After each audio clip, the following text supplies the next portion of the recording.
I asked Rachel to marry me on a Tuesday evening in late November, behind the same diner where we'd first sat across from each other years ago. The air was sharp enough that you could see every breath, and my hands were sweating inside my coat even though it was freezing. The ring box was tucked in my pocket, and I kept touching it like it might vanish if I didn't. It wasn't anything fancy from a high-end jewelry store. The stone used to belong to my mother, an oval cut, reset on a clean, new band I'd had done in Green Bay. Simple, honest, something that fit the kind of life I lived. Steady, unpolished, but real. Before we continue, please subscribe to stay updated on our latest stories. She cried the second I opened the box, said yes right away, held on to me like the cold had stopped existing. I kissed her forehead and told her, let's keep it small, something we can afford ourselves. I don't want you worrying about bills or work. She smiled and said, that's exactly what I was hoping you'd say. Then she hesitated just a second and added, but my family has their own way of doing things. I told her I could handle that. Truth is, I already knew deep down, she and I were building our future from two very different sets of blueprints. Anyway, my name's David. I'm 34 years old. I rent a 3-bedroom place in Madison, Wisconsin, the kind of house with a torn screen door and a pickup that leaves a few drops of oil on the driveway. I told Rachel I worked as a financial consultant, which was true. What I didn't mention was that I managed operations for my grandfather's investment firm, Morrison and Associates. It's an old firm, quiet but influential, not the kind that advertises on billboards, but the kind that funds the ones that do. I kept my life modest on purpose. Didn't want to attract anyone chasing status or a paycheck. I wore plain clothes, filled a thermos with my own coffee, and drove my truck like it still had 100,000 miles left in it. Nobody ever guessed what I had in the bank because I never gave them a reason to look closer. My parents died in a highway accident when I was 8. My grandfather Henry raised me after that. He's 76 now, sharp as a nail and just as stubborn. He served overseas, built his business from nothing but a phone line and a folding desk. The brick house he still lives in, built in 1908, feels more solid than most people I've met. Before I proposed, Henry gave me one piece of advice. 6 weeks, he said. Live as you are. Don't show her the money.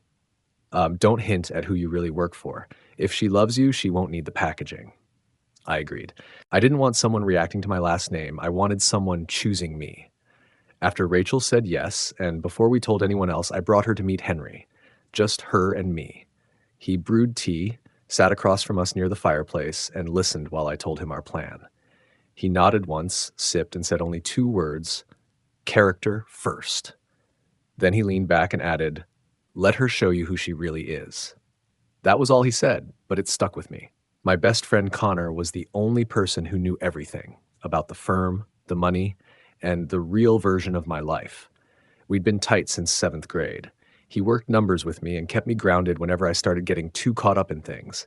He knew about Rachel, about the ring, and especially about the Mortons, her family. Rachel's parents, Catherine and Robert, lived about an hour away in a house made mostly of glass and ego. Her mother threw dinner parties like she was curating art exhibits, and her father was a law partner who also sat on the board of the Milwaukee Cultural Foundation.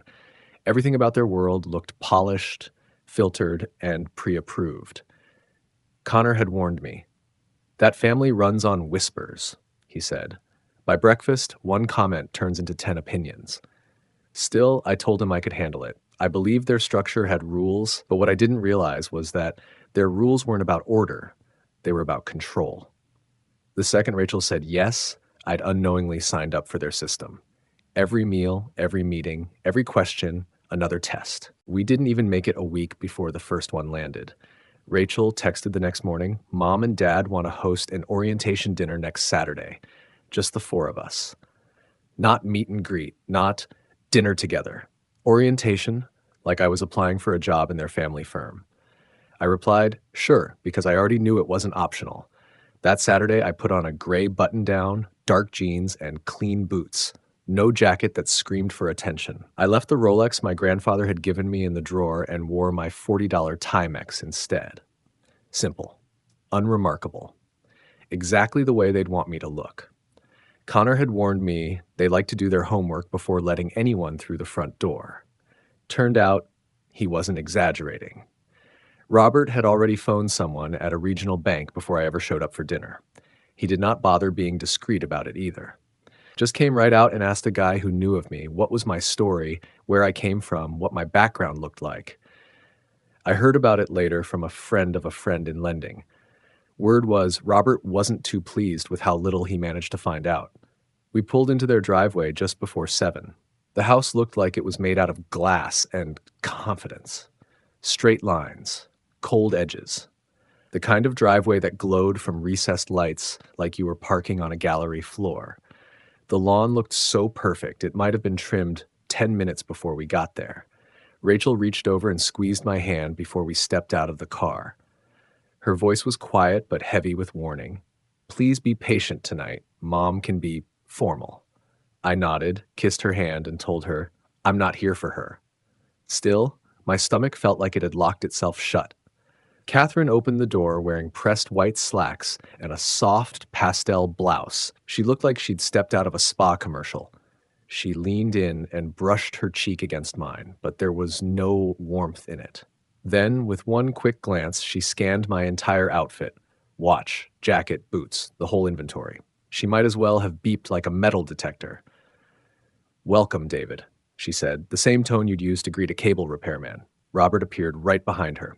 Navy blazer, monogrammed cufflinks, and a handshake that went on just long enough for him to take my measure. We hadn't been sitting 2 minutes before the first question hit the table. So, Catherine said as she led us toward dinner, where's your family originally from? Wisconsin, I said. My folks passed when I was a kid. My grandfather raised me. Robert leaned forward, pretending he hadn't caught that part. Any other relatives still around?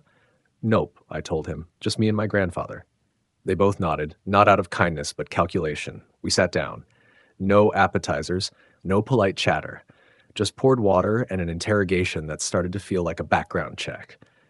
How long have you been a consultant? What kind of clients do you handle? Do you own or lease your vehicle? What church do you attend? I answered straight, calm, no bragging, and no excuses. But I didn't give them more than they asked for either. The less they had to twist, the better. Then Catherine leaned forward, folded her napkin, and dropped her real point. Our family believes in full transparency, she said. We have a long-standing tradition of signing a prenuptial agreement. It's how we protect our legacy. She said it like she was offering me a favor. Robert didn't waste a second. He reached down, pulled out a small leather folder, and set it next to my plate like it was part of the meal. Just a draft, he said casually. I didn't touch it. Rachel kept her eyes down, folding the corner of her napkin until it nearly tore. This is just how my parents do things, she whispered. Her tone was soft, half warning, half plea not to blow up the night. The folder sat there beside my bread plate like a challenge. When I finally opened it, I had to fight the urge to laugh. The terms were insulting. Everything listed as hers, nothing as ours. No shared property, no rights to inheritance. There was even a clause that handed her parents oversight over major shared expenses. Not advice, oversight. I closed the folder slow like it might bite and placed it back on the table. My pulse was thudding in my neck, but my hands stayed steady. I gave Catherine a polite smile, the kind that hides a storm behind it, and said, "We'll go over it together. Thanks for dinner." That was the last thing I said for the rest of the night.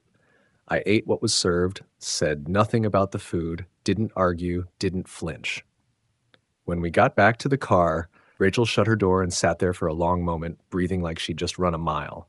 Her voice cracked when she finally spoke. I love you, David. I know that wasn't right.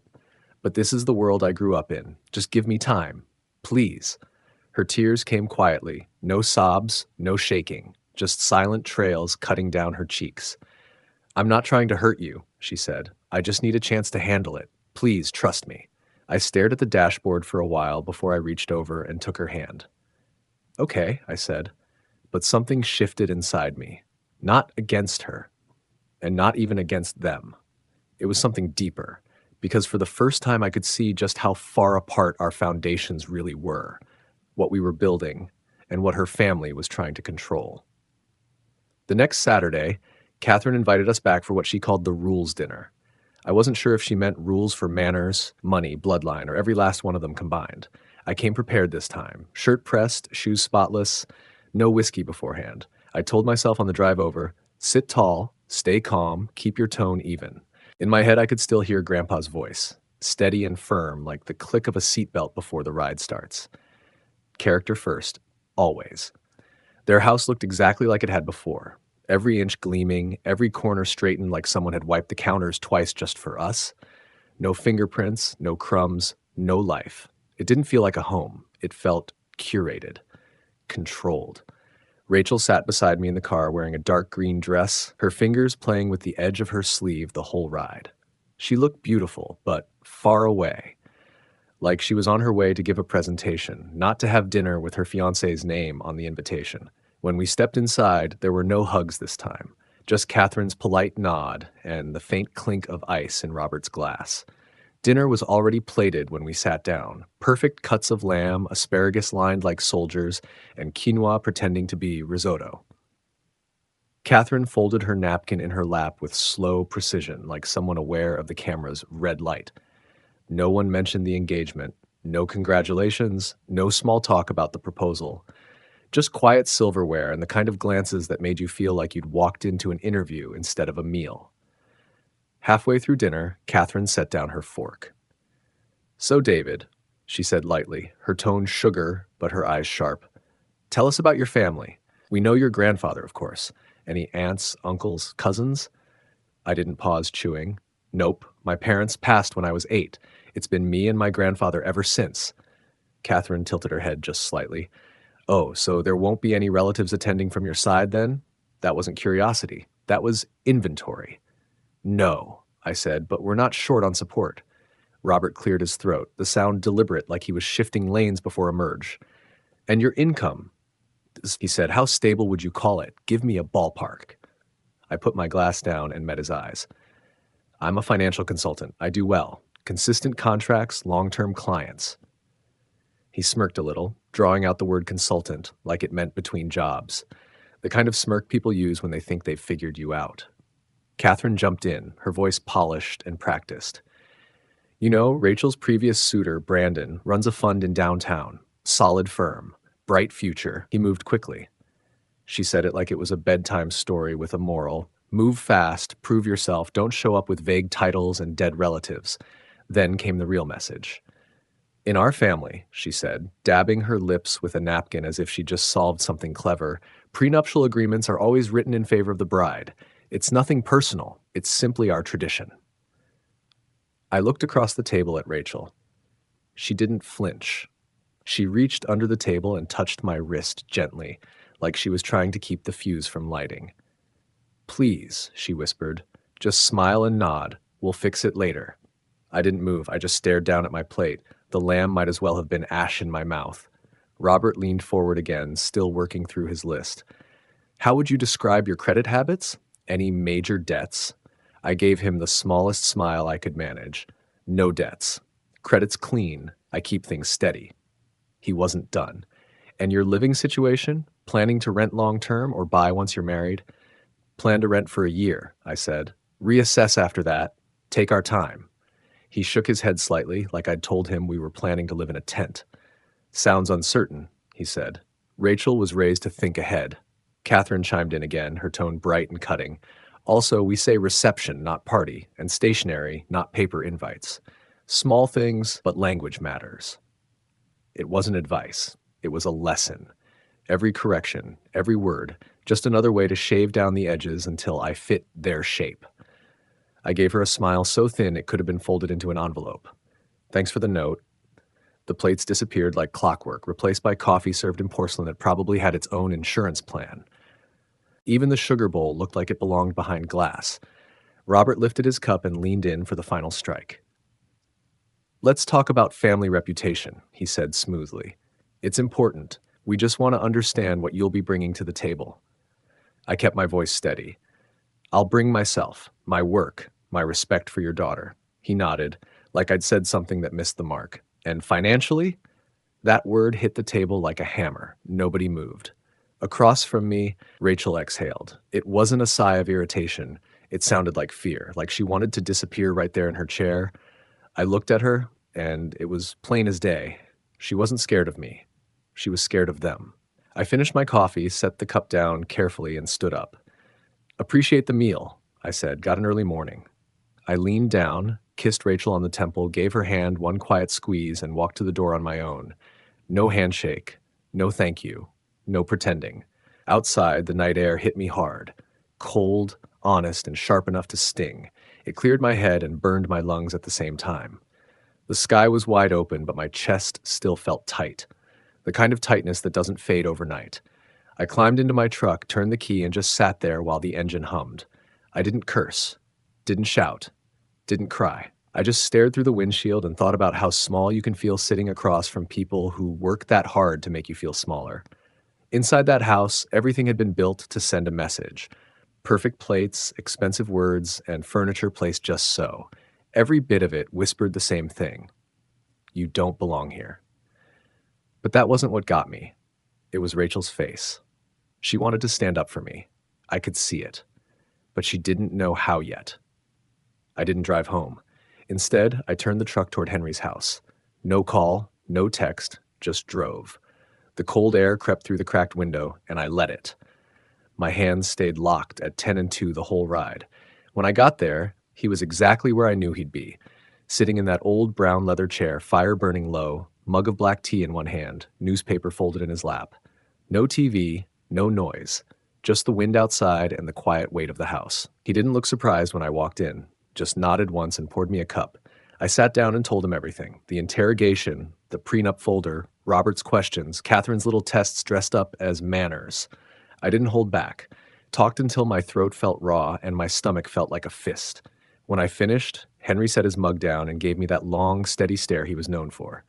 "They're testing you," he said finally. "Good. We test back."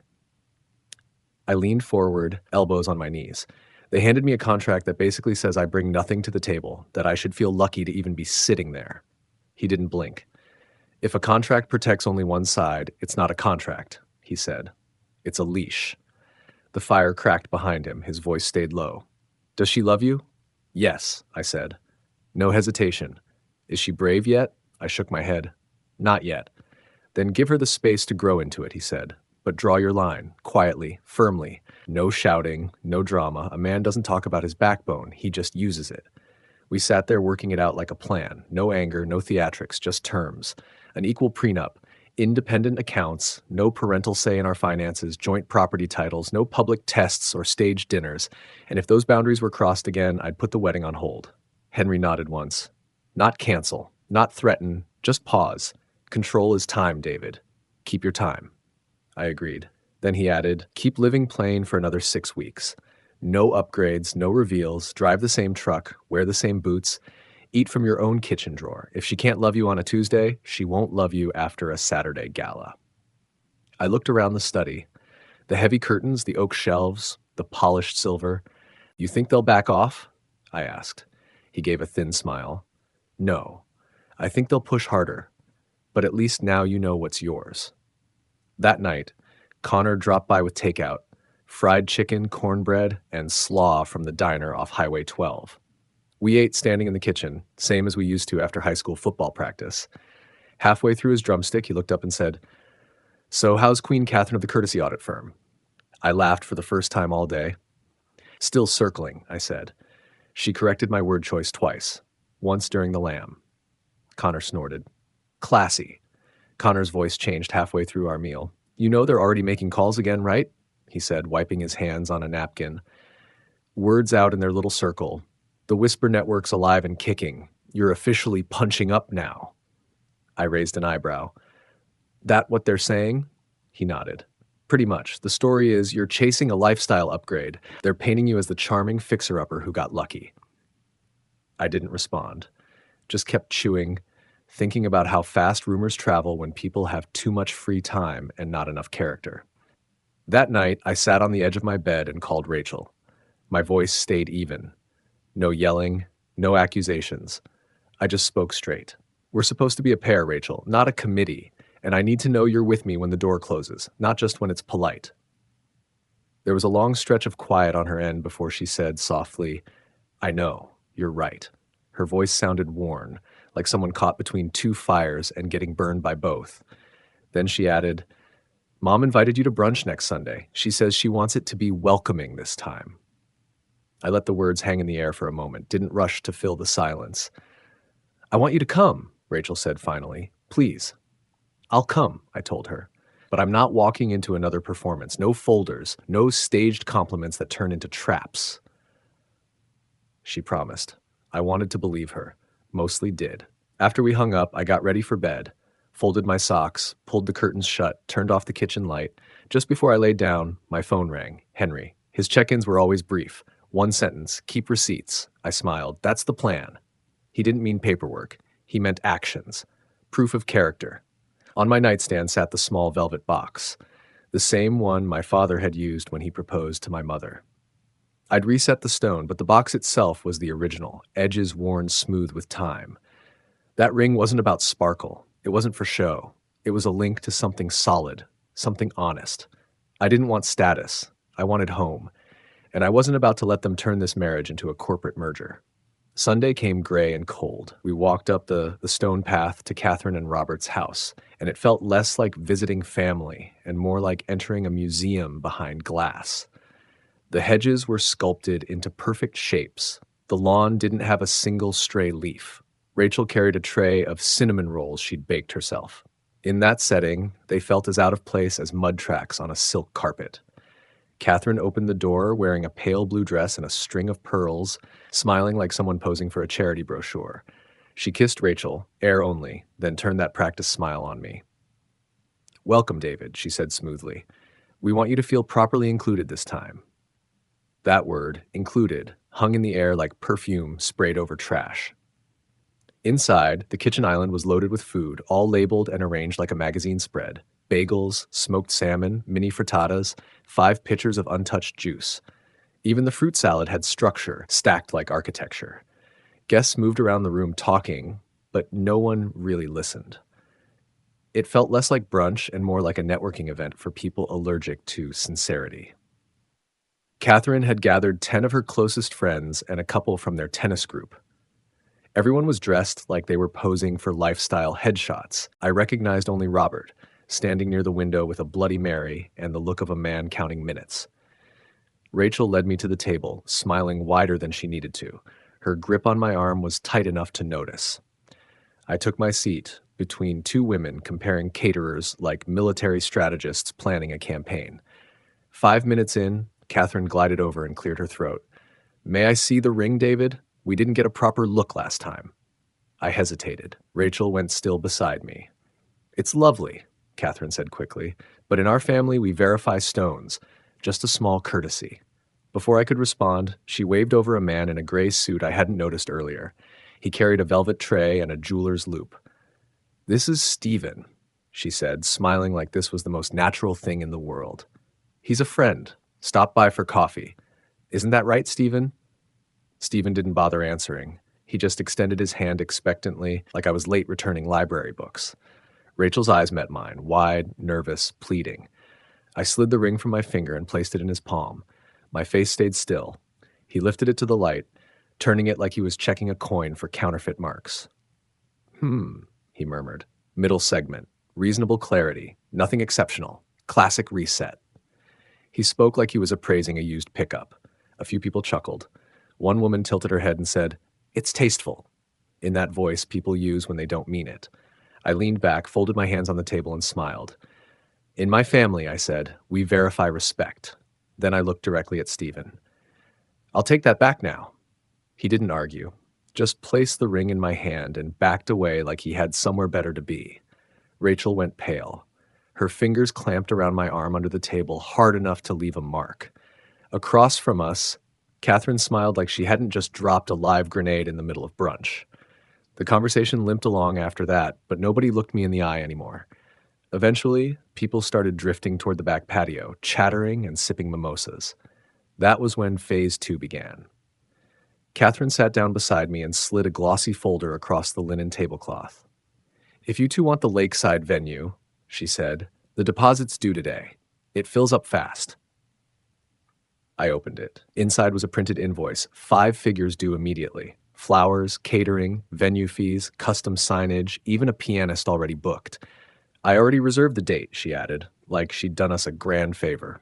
I shut the folder gently without even looking at Rachel. We'll decide together, I said evenly, and we'll pay for things in the normal way. Our finances are private.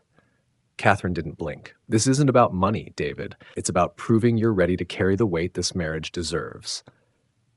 Right then, Robert appeared like he'd been waiting for his cue.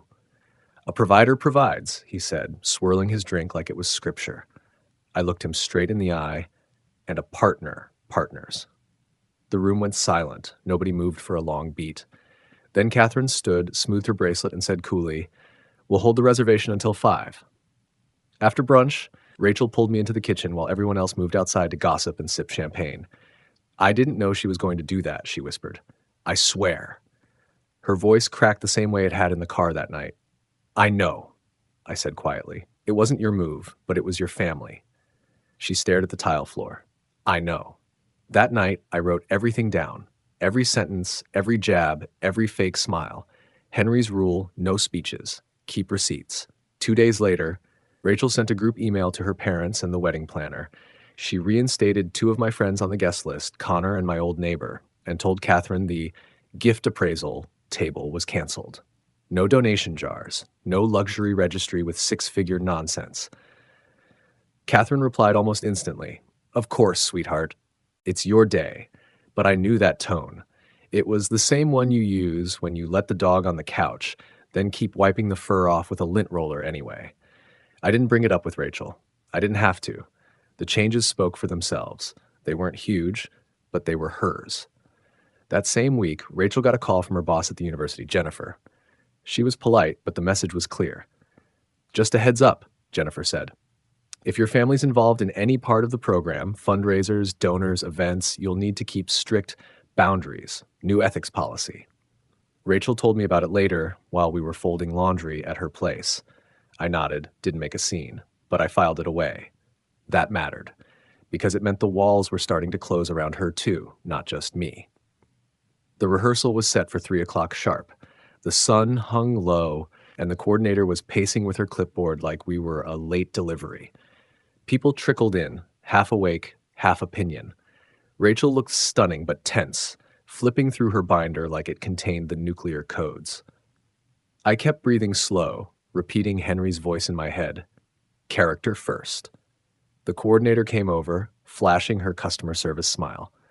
"We'll be seating you with guests for the run-through," she said. "Since you don't have parents attending, we'll follow standard placement. No hesitation. No empathy. Just protocol."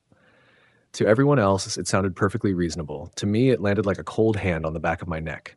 Not grief, just displacement. They ran through the schedule like it was a corporate rollout. Ceremony order, song cues, processional timing. Robert stood nearby with his laptop, Catherine flipping through a binder full of notes. I stayed where they told me.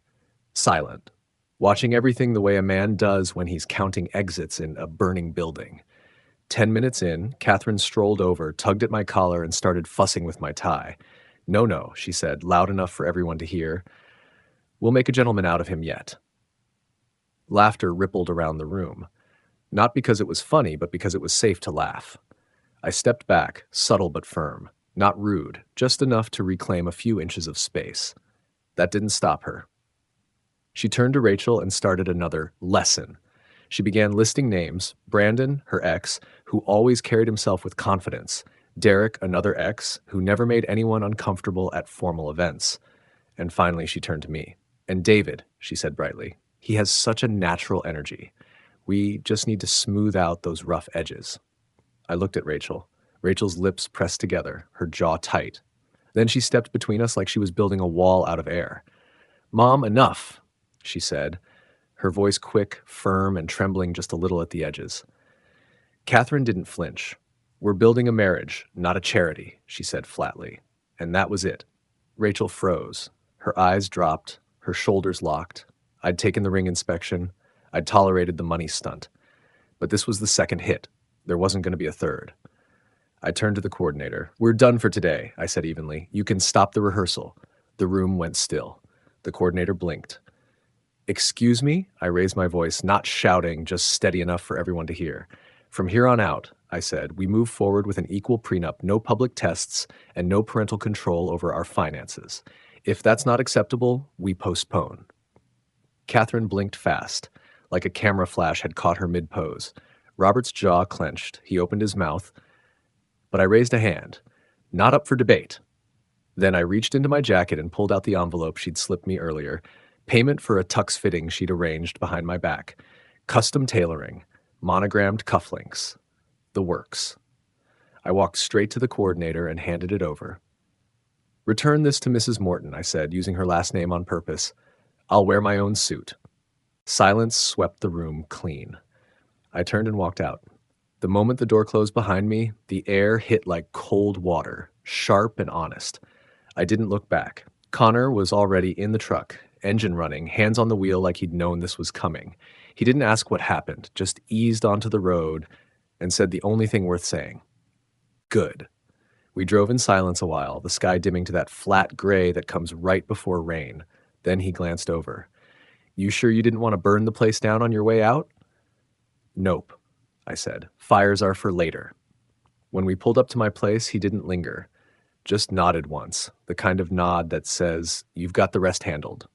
Rachel showed up that night around 11. She didn't come inside, just stood in the driveway crying. It wasn't dramatic crying, not the movie kind. Her face was blotchy, her hoodie sleeves wet at the cuffs, her hair was tied in a messy bun, and she wore sneakers like she'd bolted the second her parents stopped talking. I love you, she said, voice shaking. I'm scared of them. I've been scared of them my whole life. I stepped out barefoot, the pavement cold under my feet, and pulled her into my arms. I'm not walking away, I told her quietly. I'm asking you to walk with me. She nodded against my chest, didn't speak for a minute, then whispered, I'll try. That was all I needed, because try is where courage starts. The next morning, Connor showed up with 2 coffees and a look like he'd just read something ugly online. They've changed the story, he said, handing me a cup. The whisper crowd saying you're cheap now. Cheap? I raised an eyebrow. Yeah, doesn't want to pay his share. Probably bought the ring with a coupon. I let that sit for a second, then said, they think money equals backbone. Connor grinned. Exactly. That afternoon, Henry and I met with a lawyer. Small office, plain walls, no fancy furniture, no pretense, just a desk, coffee mugs, and clear intentions. We drafted the prenup ourselves. Straightforward. Balanced. No clauses favoring either side.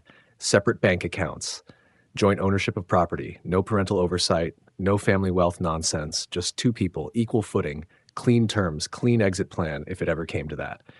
When we walked out, Henry held the door open and said, That's one thing done. Now we stay steady. I nodded.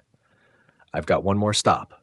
The wedding coordinator didn't look thrilled when I walked into her office that evening, but she stayed polite. I need to update the seating chart, I said. No more guest versus family separation. No placements based on who has living parents or who doesn't. Neutral seating across the board. She hesitated. I'll need to check with the Mortons. I shook my head. You'll need to check with the couple. She didn't argue again. Rachel started making her own moves, not loud ones, but solid ones that actually stuck. She picked a simpler wedding dress. No designer label, no rhinestones, no $700 alterations. Just something that fit her body and her truth. She canceled the reception microphones. No toasts from her dad's golf buddies, no slideshow of her dating history, no playful roast dressed up as family bonding. When Catherine pushed back, first sweetly, then with that razor edge Rachel usually backed away from, Rachel didn't budge. I want it to feel like us, she told her, not like a donor dinner. I wasn't there for that conversation, but I saw the fallout. Catherine posted a photo of Rachel's first dress fitting, the one she didn't choose, with a caption that read, "What could have been." It was classic Catherine, subtle, public, and technically deniable. Still, Rachel didn't flinch. She kept going. Then came her coffee with Jennifer. It was a Wednesday. I was at the mechanic getting my truck inspected when the text came through. Just had coffee with Jennifer. She asked one question. Do you want your marriage to be yours? I said yes. Looked her right in the eye when I did. I didn't text back right away. Just read that last line again and again. I said yes. That night, I asked Rachel to take a walk with me. We ended up on the trail behind her parents' neighborhood, where the trees were tall enough to block out the skyline, and for a little while you could forget which world you were in. There's going to be a family reception at your parents' place, I told her. Half fundraiser, half pre-wedding toast. Henry's planning to come. She froze. Please don't make a scene. I won't, I said, then let a pause breathe between us. But I'll draw a line. She didn't laugh, didn't try to talk me down, just nodded. And that nod was honest. She knew exactly what it meant. 4 years earlier, Henry had started channeling part of his estate through a small regional foundation. No family name, no press, no noise. Through that, we'd been funding a scholarship program at Rachel's university. Quietly. No legacy students, no donor families, just people in real trouble trying to stay afloat. I helped select the first round of recipients. One woman stuck with me, a single mother finishing her teaching degree while raising 2 kids. She'd been one tuition bill away from quitting. We never asked for recognition. No photos, no letters, just help given where it mattered. Jennifer knew. She was the only one at that university who ever pushed for a full audit of the funding structure, turned transparency into policy instead of lip service. When other department heads shrugged, she kept pushing. And now she had Rachel sitting across from her, sipping espresso, saying yes like it carried weight. It did. That moment wasn't loud, but it changed something underneath the surface. Later that week, I stood outside Henry's study while he flipped through his notes. He was preparing what he called a practical toast for the reception. He didn't look up at first. Don't interrupt, he said. I'm choosing my nouns carefully. I laughed. You planning to set a fire? He didn't smile. No, just show them what the fuse looks like. I leaned over his draft, short, dry, but razor sharp in all the right places. We didn't need to shout, we just needed to have the last word. By early spring, the Mortons hosted their pre-wedding reception like it was a corporate launch party. Their house looked like the inside of a fundraiser brochure. White flowers, brushed silver, music you couldn't name but somehow knew cost real money to license. Every light was dim enough to flatter and hide everything else. Donors floated through the room like swans. Board members clustered near the bar, talking in tones too polite to be real. There were more photographers than relatives. Rachel called it a formality. I called it a control show. Robert worked the crowd like a politician. Firm handshake, perfect smile, compliments tailored to whoever he was facing. He introduced Rachel to a trustee who'd helped push a vendor deal for his firm. Subtle, strategic, wrapped in charm. I watched from the sidelines, sipping water, not because I didn't belong, but because I finally understood what belonging meant in their world. Then Henry arrived. No driver, no fanfare. Just walked through the front door like he owned the place. Dark charcoal suit, no tie, crisp shirt, polished leather shoes that didn't need to announce themselves. He carried nothing and said nothing, but the sound in the room dropped to half when people noticed him.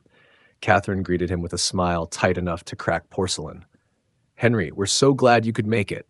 He shook her hand politely. Thank you for hosting. No hug, no act, just simple manners. Then he found me first, gave a single nod.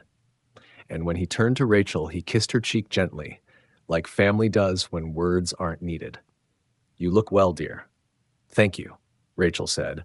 Her voice was calm, but I noticed her thumb tapping against her palm, a nervous tell she couldn't hide.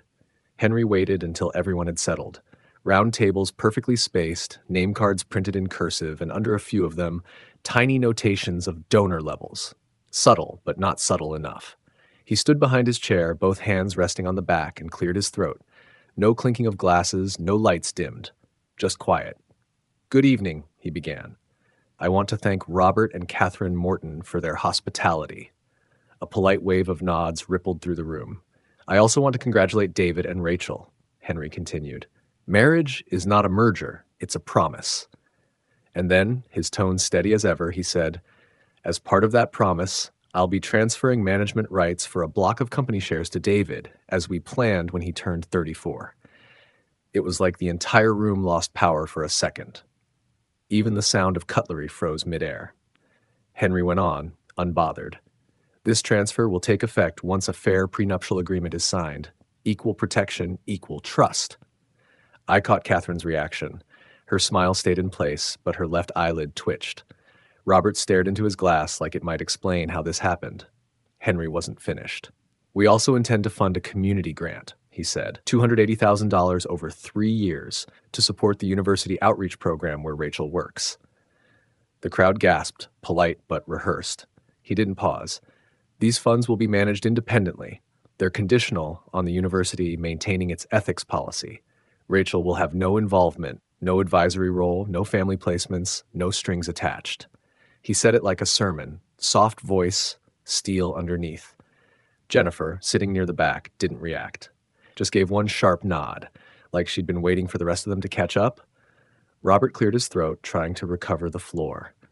"We've always valued transparency," he said smoothly. "One of our preferred vendors has done excellent work with the board. Local, reliable, handled similar programs." Henry looked at him for the first time since he'd walked in. "Then we agree," he said. "Vendor selection belongs to the university, not to us." Catherine clapped lightly, slow and sharp. "How generous," she said. "Of course, we assume David is comfortable with our family's standards." I set my glass down, rose from my chair, and met her gaze. "I'm comfortable with respect," I said. "We'll be signing an equal prenup. No public tests, and our finances stay ours." The silence that followed wasn't angry anymore. It was recalculating. Then Rachel stepped up beside me. She slipped her hand into mine and faced the room. "That's what we're doing," she said, voice low but steady. She hadn't planned to speak, but the microphone was right there. She lifted it like it weighed nothing. Some of the older donors clapped, polite but sincere. Others watched carefully, deciding which way the current was turning. A few even approached Rachel, speaking softly, voices genuine. You could feel it, the energy shifting. One group leaned forward, another leaned back. It wasn't loud, but it was real. From across the room, my phone buzzed. A text from Connor, standing near the bar. Whisper Network just shorted itself. I didn't reply. I just rested a hand on Rachel's back and stood there as the music rose again, and the temperature in the room finally changed. Because sometimes all it takes is one voice, calm and armed with proof, to reset an entire room. 2 days later, we sat in the wedding coordinator's office. The final prenup lay on the table between us. No speeches, no tension, just signatures, initials, and one clean closing line. This agreement was entered into voluntarily by both parties without pressure or interference from any external family member. Henry sat to my left. Connor was across from him, flipping a pen like he was waiting for someone to blink first. It took 20 minutes. No arguments, no surprises. The terms were exactly what we'd drawn up weeks ago: mutual protection, joint property title, separate accounts, and no parental control. Not over money, not over where we lived, not over a single thing. I signed first, then handed the pen to Rachel. She didn't hesitate, didn't look to anyone for approval. Her hand was steady as she signed her name, then set the pen down and let out a long breath, like she'd been holding it for 2 years straight. She met my eyes and gave a small nod, just enough to say, "I'm here now." The coordinator, to her credit, skipped the fluff. She slid the papers into a folder and got right to logistics. "No microphone for unplanned toasts," she said. "Slideshows, cut. Seating, neutral. No jokes at the couple's expense." She moved Connor and my old neighbor back onto the guest list without a single question. No hesitation. For the first time since this whole thing began, I walked out of that office feeling like the ground under us was solid. I didn't tell anyone I was going.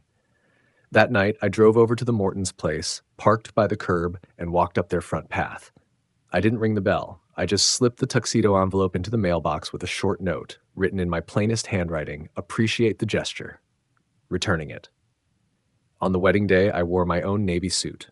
No brand label, no monogrammed cufflinks, just fabric and fit. The next evening, Henry hosted dinner at the mansion.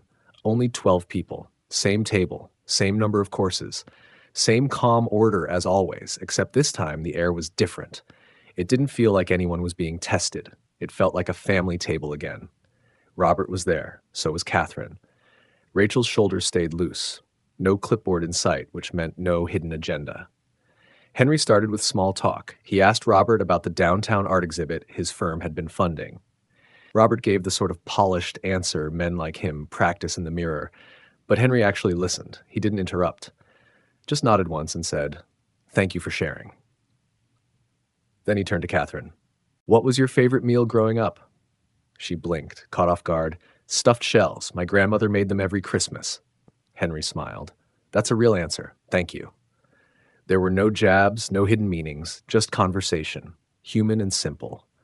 Dinner moved at an easy pace. Roast chicken, asparagus, a salad dressed with lemon vinaigrette, nothing showy, nothing plated for a magazine photo, but every bite tasted earned. Between the main course and dessert, Henry stood. He didn't raise a glass or tap his fork for attention. He just spoke. In our family, he said, we value character over pedigree.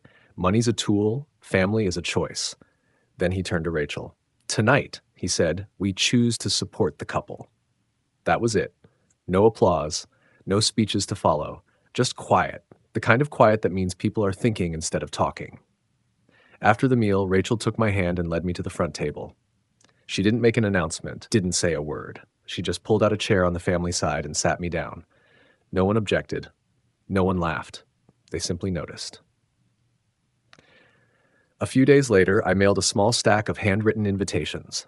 They weren't for everyone, just a few names that mattered. Jennifer, two of Rachel's coworkers, Connor and Mrs. Miller, the neighbor who used to watch me when Henry worked late. They were for the spring garden tour Henry had opened at the mansion. The maples were just starting to bud, and the air smelled new again. I sent those invitations to the people who'd shown us respect before the reveal, not as a power move, just a quiet line drawn. We got married on a clear Saturday in late spring. The sky looked rinsed clean. No clouds, no wind, no hint of rain, just sunlight and a soft breeze that moved Rachel's hair when she walked down the aisle. She wore the simple dress she'd chosen herself. No beadwork, no train, no designer tag, just clean fabric and confidence. There was peace in her face I hadn't seen before. I wore my navy suit, the same one that didn't need anyone's approval. No microphones, no long toasts, no slideshows full of baby pictures or funny stories from people who barely knew us. Just two chairs at the front, two signatures, and vows we'd written ourselves, without edits from a committee. Henry sat in the front pew on the right side, hands folded, no tie, expression steady. He didn't stand for photos, didn't clap during the kiss, but when we said I do, he smiled once. That was his way of crying. A few days later, the paperwork was done. Henry transferred the company shares just as he'd promised. No ceremony, no speech, just signatures and a handshake. It didn't change my mornings. I still brewed my own coffee, still drove the same old truck. It only meant more responsibility, work I already knew how to do. The university accepted the community grant exactly as Henry submitted it, ethics clause and all. Jennifer emailed a simple note. Thank you. No CC list. No press release. No photo op. Rachel read the message at the kitchen table, closed her laptop, and said, "That's how it should be." Her parents still come around now and then, birthdays, holidays, the occasional dinner. They sit where the chairs are, not where the microphones used to be. Robert stays polite, talks real estate, safe politics, wine labels. He always offers to cover the check but doesn't argue when I say we've got it. Catherine smiles more these days. Not wide, just enough. Not fake, just enough. Like someone learning a new language and trying not to trip over the words. Every now and then, Catherine still asks if we'd like to revisit a few family traditions. We always answer the same way. We're good. It lands softly. She nods, takes a slow sip of tea, and lets it go. Connor still checks in about once a week, usually Friday nights. Sometimes he calls, sometimes he just shows up unannounced.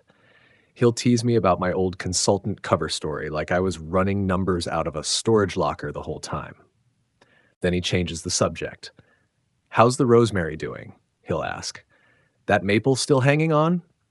That's the kind of friend you don't replace, the kind who never needed to see your resume to know what kind of work you were doing. I kept the ring appraisal card, the one Steven scribbled his notes on. It's in the top drawer of my desk, right beside a broken tape measure and an old bus pass. It's not about the ring anymore. It's a reminder. Measure people by how they handle small power, not how they show off big money. Anyone can act generous when they've got an audience, but it takes something different, something rare, to treat people with respect when no one's watching. Since the wedding, Rachel and I make a point of visiting Henry every Sunday afternoon. She likes walking through the garden, checking the flowers, talking to the bees. Henry sits by the tall window on the east side of the mansion, right where the light hits around 3 o'clock. He watches the maple tree sway, the wind chime move, the birds fighting over the feeder. And every single week, he asks me the same question: What'd you learn this week? And every single week, I've got an answer. Last Sunday, I told him, control isn't the loudest voice in the room, it's the one that doesn't flinch. He nodded once. Didn't need to say more. I never wanted the spotlight.